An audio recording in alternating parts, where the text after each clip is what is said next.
Hej, jeg vil vise jer, hvordan det på en anden vis kan være ret givtigt at have selve overordnet produkt-ID inde i navnet på produktbilledet. Når vi nu sidder med masterdokumentet her og arbejder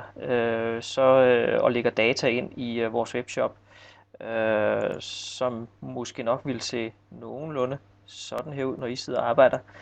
så kunne det være interessant, at hvis man for eksempel over i sin webshop, når man skulle lægge billeder ind, så kunne finde frem til lige præcis det billede,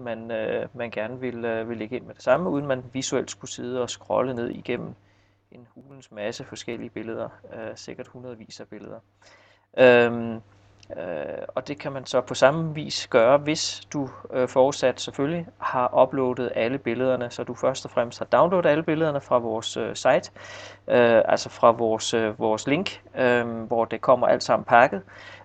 pakket ud, og så uploader det til din webshop ind i din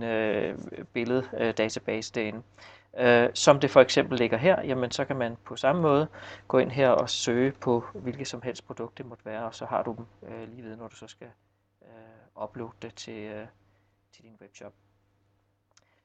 Så det var ganske kort, hvordan du på en anden snil måde kan benytte dig af det unikke overordnede produkt-ID, der ligger i navnet på billedet.